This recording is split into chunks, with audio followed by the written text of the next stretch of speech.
etc. And I had also meetings, thanks to your team. We have meetings with a good military companies. We spoke about air defense, and I want to share it after with details where we are.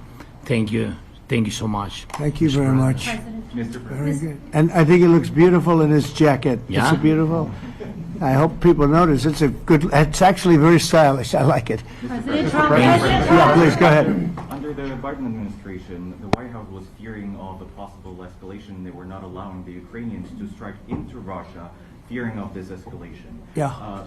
Would your administration allow Ukrainians to strike deep into Russia? We're going to be talking about that.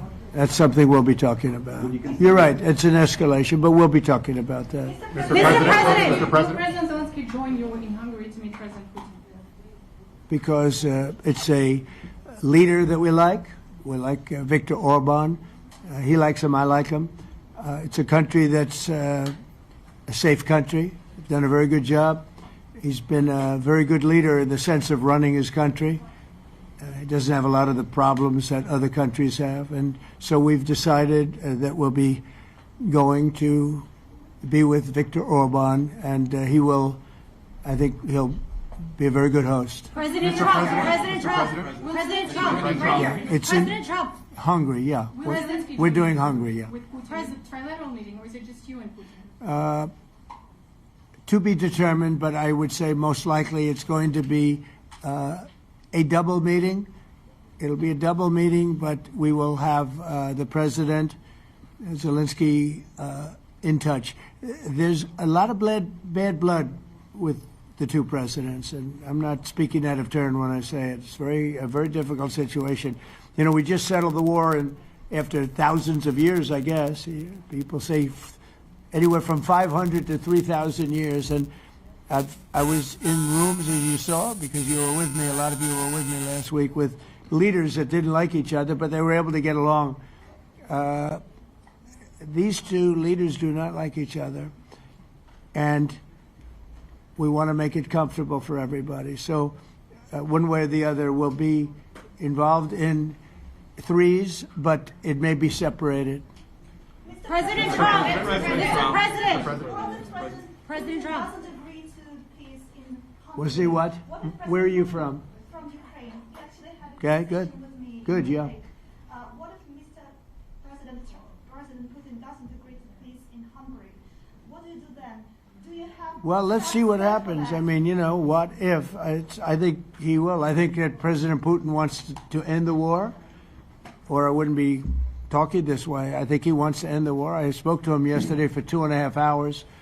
We went through a lot of details. He wants to get it ended. I think that President Zelenskyy wants to get it ended. Now we have to get it done. President Trump. President Trump. Kara Castronova from Lindell TV. And although I love asking you questions, today my question is for President Zelenskyy of Sure. Ukraine. Go ahead, please. Thank you. Our President Zelenskyy, President Trump, just brokered a peace deal in the Middle East that all Americans, both sides of the aisle, are very proud of. But to meet that deal, both sides had to make concessions. Our president has stuck out his neck in many ways to make a peace deal for your war as well. What specific concessions are you willing to make to end this war with Russia? Will you give up joining NATO? Americans have foreign war fatigue, and our president, as he said, we need our tomahawks too. To me. Yes, you, Okay. President Zelenskyy. Thank you What very much. concessions will you That's some question, right? So many questions you. in one. Thank you very much for your question. First of all, I think we need to sit and speak. The second point, we need ceasefire. Even now, you see in the Middle East, it's very difficult to hold ceasefire. Everywhere, in every war, it's very difficult. We want peace. Putin doesn't want. That's why we need pressure on him. We will speak with President today what we need. We understand what we need to push Putin to negotiation table. And as I said previously, so we are ready to speak in any kind of format, bilateral, trilateral, doesn't matter. Matter just peace. This is important. And we don't speak about NATO or NATO. For Ukrainians, it's very important. Of course, it's our decisions of allies to decide where we are. But are you willing to give up Yes, joining but the NATO? most important thing the most important thing for people in Ukraine, which are under each day's attacks, to have really strong security guarantees. NATO is the best, but weapon is very important. Allies on our side is very important, and between us, for us, bilateral security guarantees between me and President Trump is very important. I don't know, we didn't speak with details about it, but this is the most important document because the United States is very strong. Sir, President Trump, you are the middleman right now, hoping to end this conflict. Who is doing a better job negotiating, President Zelenskyy or President Putin? I think they're both doing a great job in that sense. We have to get it done. We've got to take some of the hatred of each other. You know, they don't like each other. I say that in front of President Zelenskyy, but I say it in front of President Putin too. They have tremendous bad blood. It really is what is holding up, I think, a settlement. I think we're going to get it done, and we have to make it long-lasting. As I said in the Middle East, everlasting, right? Everlasting. And the Middle East is a much more complicated situation. You know, we had 59 countries involved, and every one of them agreed. And it's, you know, it's sort of amazing. Most people didn't think that was doable. This is going to be something I really believe that's going to get done. I had a very good talk yesterday with President Putin. I think he wants to get it done. And President Zelenskyy, right behind you. When we were in Israel with President Trump earlier in the week, we heard a lot about the difference in diplomacy between President Trump and President Joe Biden before him. What do you see as the biggest difference in diplomacy between President Trump and President Biden? President Trump has a big chance now to finish this war. President Biden now is not the president, so he doesn't have a chance to finish this war. And President Trump is really showed for the world that he can manage ceasefire in Middle East, and that's why I hope that he will do this, and we will also have such big success. For Ukraine, it's a big chance, and I hope that President Trump can manage it. I would say the biggest difference is one is extremely competent and the other one is grossly incompetent. Mr. Sir, a few weeks ago in New York when you two met, you said that you think Ukraine could ultimately take back all the territory that it's lost so far. Do you still think that's the case, or do you think there'll have to be some sort of You swap never of know. territories? Look, you know, war is very interesting. You never know, do you? You just never know. With war and peace, but you never know. Are you ready? President Trump, Please. Russia calls Tomahawk supply to Ukraine as an escalation, yet it continues using similar cruise missiles like Caliber. And Yeah. even Who are you with? Who are you with? You Ukraine? Yeah. Good. But Russia continue even using the cruise missiles and also nuclear-capable ballistic missiles in Ukraine since 2022. So do you consider providing Ukraine with the Tomahawk or similar missiles as an opportunity to equalize the possibilities of Ukraine and Russia and push Moscow to the negotiation Yeah. table? Sure. We're going to be talking about that. That's why we're here. Okay? Fair question. Exactly as he told you to say it. But we're going to be talking about it. Okay? Yeah, please. Mr. President, message to India and Hungary who is still refusing. You said India and Hungary? That's an interesting. And Hungary India and Hungary. It's an interesting combination. refuse to stop buying Russian oil. Well, India is not going to be buying Russian oil anymore. And Hungary is sort of stuck because they have one pipeline that's been there for years and years and years, and they're inland. They don't have sea. They don't have sea. And I spoke with the very great leader of Hungary, and they are, you know, it's very hard for them to get oil. I understand it. Hungary's in a very interesting position because they can't have ports. You know, they're surrounded by land. So we'll see what happens there. But India will not be buying oil from Russia. And they've already de-escalated, and they've more or less stopped. They're pulling back. They bought about 38% of the oil, and they won't be doing it anymore. Mr. President Trump has been helping you in achieving peace in Ukraine. Who has? First Lady Melania Trump Yeah. has been helping in returning abducted Ukrainian children from Russian captivity. President Zelenskyy, do you appreciate those efforts? How do you assess them? And did you ask her to step in and to help you? No, she wanted to do it. She felt very strongly about the children, and she's done a really good job, I think, in bringing it to the fore. You know, we have a lot of children involved. Now, it's some people say it's 20,000, and some people say it's 300. There's a big difference between that, so nobody really knows. But she felt very strongly about the children. She thinks about the children all the time. President Trump, if you okay tomahawks to Ukraine, what's going to happen if the United States is in a conflict and we need the tomahawks? Do we have enough? That's a problem. We need tomahawks, and we need a lot of other things that we've been sending over the last 4 years to Ukraine. We've been, we gave them a lot. Now we have a different situation. We send it to the European Union. They pay for it and all that, and they have plenty of money. But it's beyond the money. We need tomahawks, and we need a lot of other weapons that we're sending to Ukraine. One of the reasons we want to get this war over is exactly that. It's not easy for us to give. You're talking about massive numbers of very powerful weapons. So that's one of the things we'll be talking about. Hopefully they won't need it. Hopefully we'll be able to get the war over with without thinking about tomahawks. I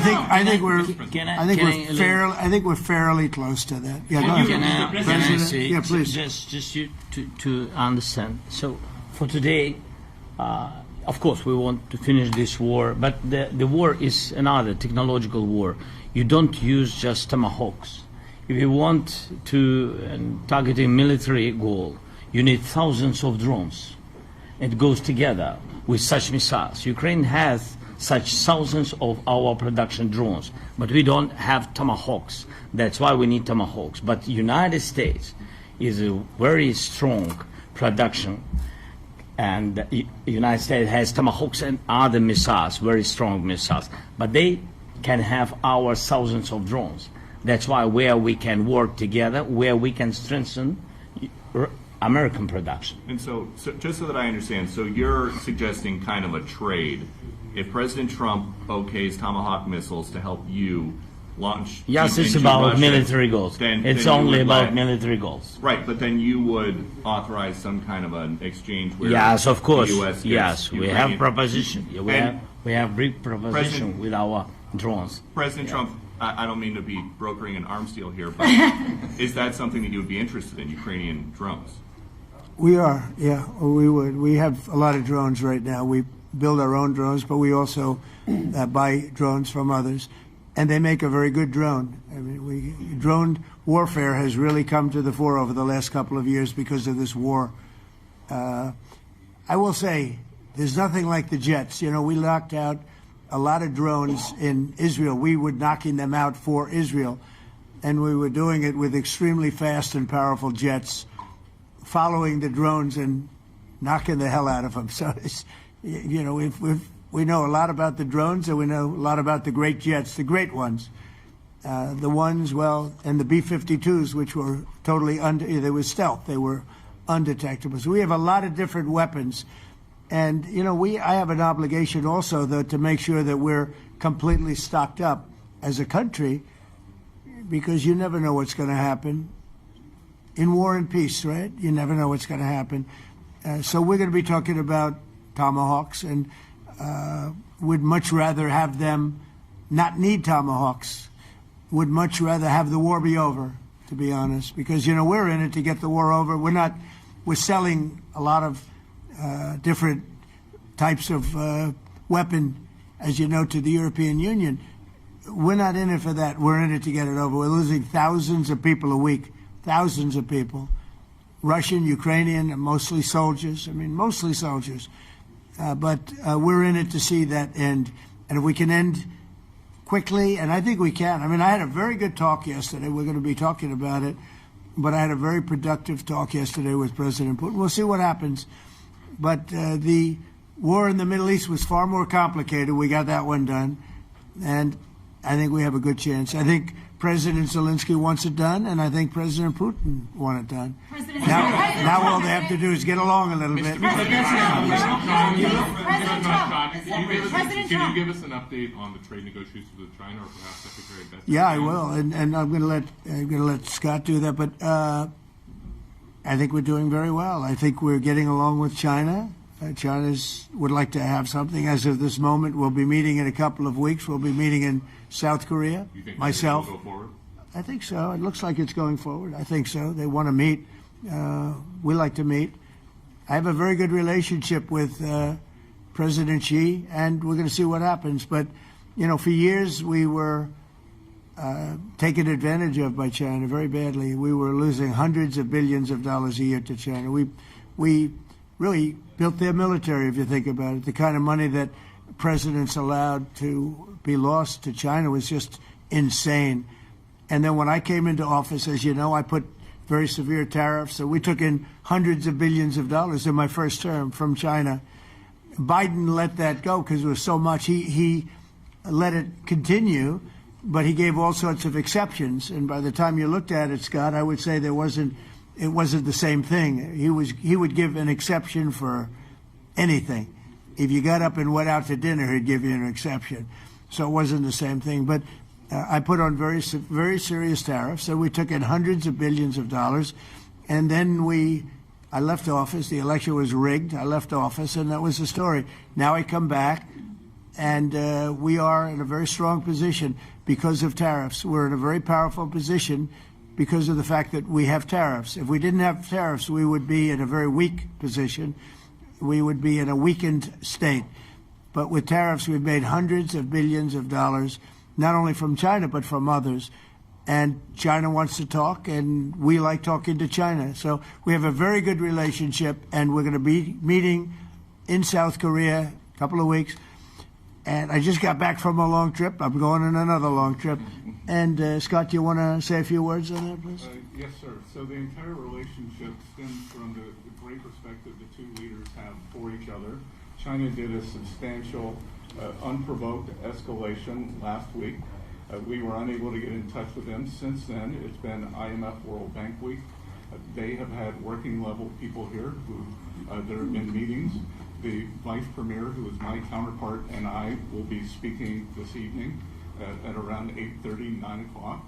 And then he and I and a delegation will meet in Malaysia probably a week from tomorrow to prepare for the two presidents to meet. So I think that things have de-escalated. We hope that China will show the respect that we have shown them. And I am confident that President Trump, because of his relationship with President Xi, will be able to get things back on a good course. Is the hope for that meeting with you and President Xi some kind of trade deal then? Or could be. Look, I think we're in a very strong position. I think we're in a very strong position. We're getting, as you know, as of November 1st, I could move it up if I wanted, a 100% tariff over and above what we get now. So that would make it about 157%.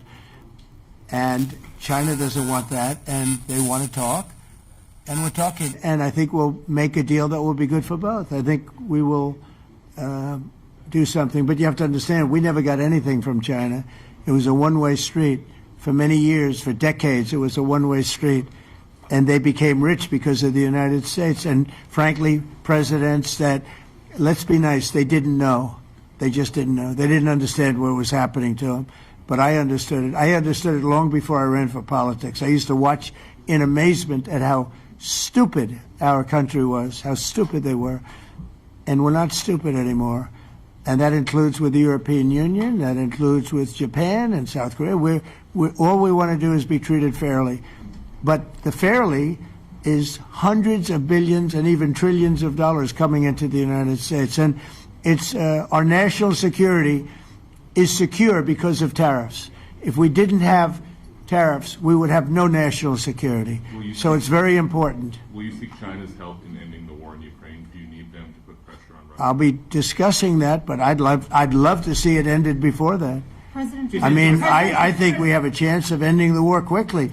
If flexibility is shown on behalf, and again, we're not losing people. The United States is not, we're not losing people, we're not spending money, we're getting paid for the, ammunition and missiles and everything else that we're sending to the European Union, but to NATO. But it's very similar. If you look at the countries, it's very similar. And we just made a very fair trade deal with the European Union, and what we wanted, and we made a very good deal with NATO too. They pay for all of this. That's not what we're in this for. We're in it to save thousands of lives every week. Thousands and thousands of lives. That's why we're in it. And I think we have a very good chance of bringing this war to a conclusion. Europe's president and your cabinet has done honestly an excellent job. I think that a lot of people could agree to that. Thank you. I'm speaking as someone who lost my father in a war, so I know the human cost. What would your advice be to American leaders, to world leaders, to neocons, to TV hosts who often speak about conflict in abstract or strategic terms rather than the human cost and the human terms? Look, my only statement is we have to get together. It's a very small group of people. It's the president, and the president. Okay, 3 presidents. And I'm the mediator president. And I'm mediating not an easy situation. It should be easy, but it's a lot easier when people understand each other, and when they get together, and when they like each other. We don't necessarily have that situation as far as like is concerned. Maybe it can turn around. Maybe it can. But in the meantime, we'll have them keep a little bit of distance, and we're going to see if we can get it done. This is number 9, okay? This will be number 9 for me. I've solved 8, including the Middle East. I've solved 8. This, I thought, would have been among the easiest. President Putin mentioned yesterday Armenia, all of the different wars. He said it was amazing but the big one that he was surprised that we were able to settle was the Middle East. He thought it was incredible. He was very generous in that sense. This should be something we're able to settle, and I think we will be able to settle. Brian? Yes, sir. On that note, you will go down as the peacemaker, no doubt, and you will resolve this war. Well, we resolved 8 others. It's funny how people say that. If you get this one, every time I do one, they forget about that one. I solved 8 wars. Go to Rwanda and the Congo, talk about India and Pakistan, look at Thailand, look at all of the wars that we solved. And every time I solve one, they say, if you solve the next one, you're going to get the Nobel Prize. I didn't get a Nobel Prize. Somebody got it who's a very nice woman, very nice. I don't know who she is, but she was very generous. So I don't care about all that stuff. I just care about saving lives. But this will be number 9. But every time I solve one, they said, sir, if you solve one more, you're going to be known as a peacekeeper. So to the best of my knowledge, we've never had a president that solved one war. Not one war. Bush started a war. A lot of them start wars, but they don't solve the wars. They don't settle them. And especially when they have nothing to do with us.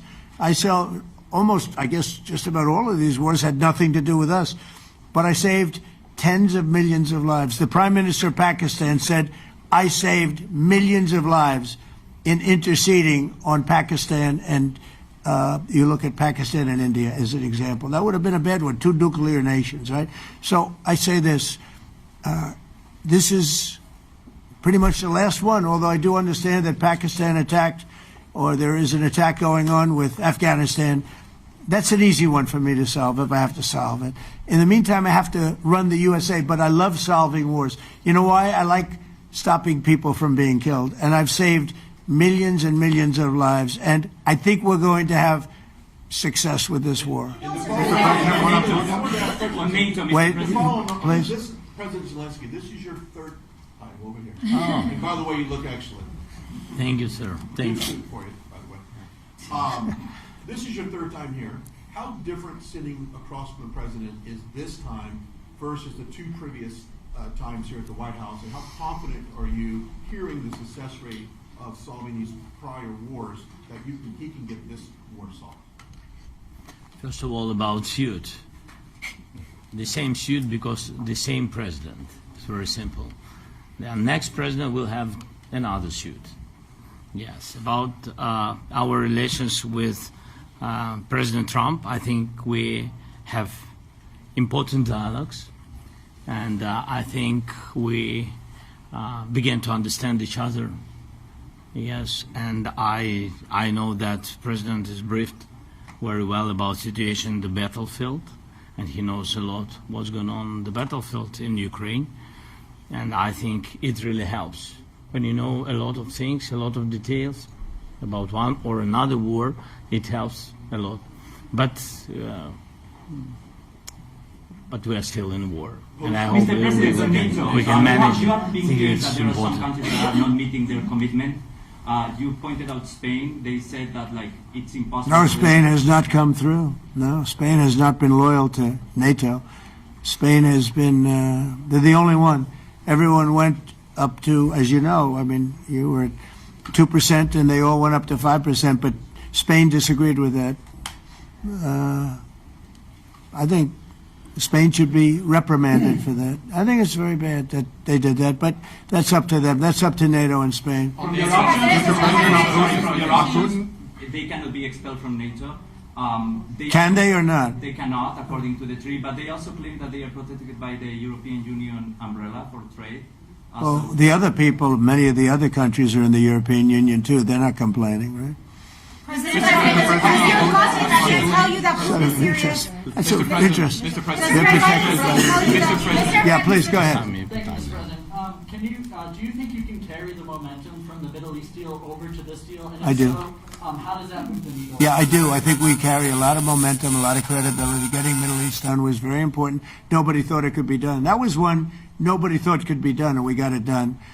And a lot of that was the big hit that we put on Iran with respect to the nuclear. They took that was an unbelievable military maneuver, the B-2s, and many other planes involved, by the way, but the B-2s. Yeah, I think nobody expected that to happen. And, you know, we had 59 countries involved, and these were countries very diverse. You had Arab, Muslim, Jewish, you had every country, Christian, you had every country, and many countries involved, and we got that done. And we got it done pretty swiftly after we set the table properly. We had to set the table properly. This should be one that we get done. And I think the table is set properly here now, too. And it'll be a great honor. It'll be a great honor to get it done. And the Ukrainian people are great, and the Russian people are great.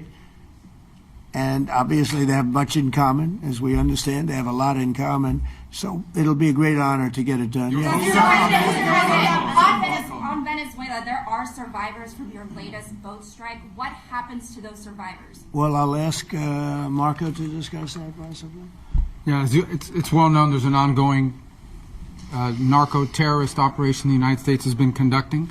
As far as details of any recent strikes, we're not prepared here to announce all those details, but you'll get that information here very shortly. And how are there survivors when these are meant to be lethal attacks? Yeah, again, I mean, we're undertaking these operations against narco-terrorists. That's what these are. These are terrorists. Let's be clear. And but as far as the details of any recent operations, when we are prepared to announce those, we will, as the president has consistently done. So you may get something on that later today. Let me ask you, that was in a submarine, right? We attacked a submarine, and that was a drug-carrying submarine built specifically for the transportation of massive amounts of drugs, just so you understand. This was not an innocent group of people. I don't know too many people that have submarines, and that was an attack on a drug-carrying, loaded-up submarine. Yeah. On Putin, is it your belief, as Mr. Zelenskyy said yesterday, that the threat of tomahawks and costs, as Secretary Hicks put it, is that bringing him to the table, the fact that it's kind of a carrot and stick? I don't know what's bringing him to it. I think he wants to make a deal, that's all. I can't tell you what's bringing him. Sure, that's the threat of that is good, but the threat of that is always there. Tomahawks are very dangerous weapons. They're incredible weapons. If you like warfare, it's one of the most accurate. You know, we hit 30 Tomahawks in Iran after the B-2s did their damage. We sort of gave it a little capper with 30 Tomahawks from a submarine, quite far away actually, but they're an amazing weapon. They're a very powerful weapon, but they're a very dangerous weapon, and it could mean big, escalation. It could mean a lot of bad things can happen. Tomahawks are a big deal, but one thing I have to say, we want Tomahawks also. We don't want to be giving away things that we need to protect our country. We have a very strong country right now. We have a strong military. We have the greatest military in the world. We have the greatest weapons in the world. I want to get this war over. Okay?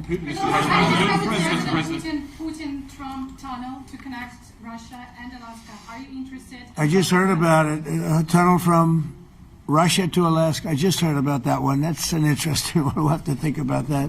I hadn't heard that. We just did a nice road in Alaska that's going to get us to a lot of minerals, and we have a piece of it, a good piece of the ownership because of the fact we made it possible. But this came up yesterday, a tunnel from Russia to Alaska. That's an interesting. What do you think of that, Mr. President? Do you have any ideas? How do you like that idea?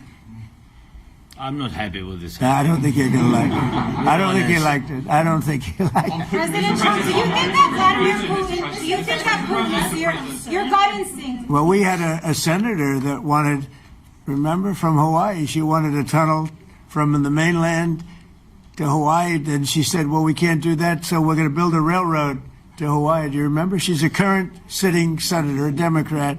She wants a railroad to go to Hawaii, right? You know who that is, right? She's another beauty. President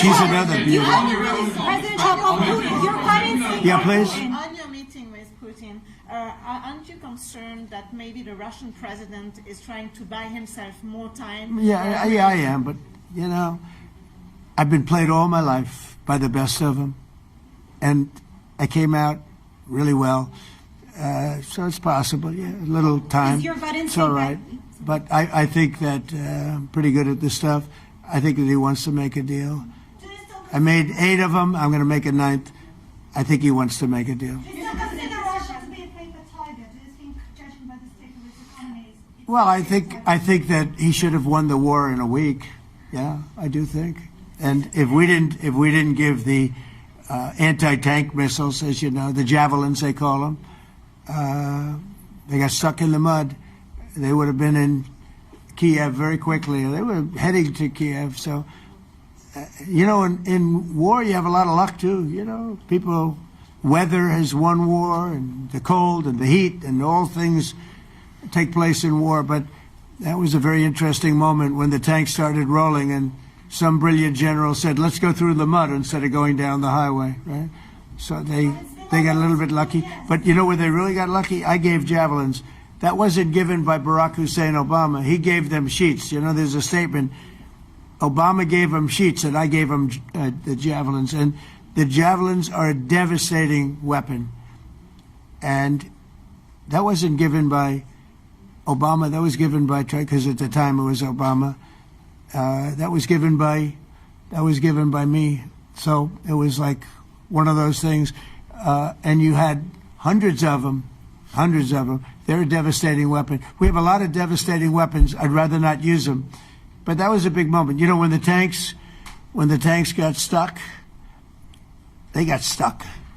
And call it luck or call it talent. I'm not sure what you'd call it, but it was a big moment in time. Do you think Democrats will give you credit? Do you think Democrats will give you credit when you finally end this war, like they did with the war in the Middle East? And I think right now the Democrats are really damaged, mentally damaged. They want to take $1.5 trillion with a T, $1 trillion, and give it to people that invaded our country. They came into our country illegally, from prisons, from mental institutions, gang members. They want to give them health care and take it away from our citizens. We're not going to do that. $1.5 trillion. They want to destroy our health care system. We're not going to let that happen. Have you authorized CIA operations in Venezuela as part of? Well, I wouldn't say that, but Some interesting things are happening around the world, I'll say that. Mr. President, it has been reported that Maduro offered everything in his country, all the natural resources. He even recorded a message to you in English recently, offering mediation. What should we do in order to stop that? He has offered everything. He's offered everything. You're right. You know why? Because he doesn't want to fuck around with the United States. Thank you, everybody. Thank you. Thank you, Thank you, everybody. Thank you, guys. Thanks, guys. Let's go. Start moving. Thank you, guys. Let's go. Let's go. Thanks, guys. Thank you, press. Thank you, press. Thanks, President Trump. Thank you, Peter. Good job. Thank you, guys. Thank you, press. I don't know, Jonas, if you'd like.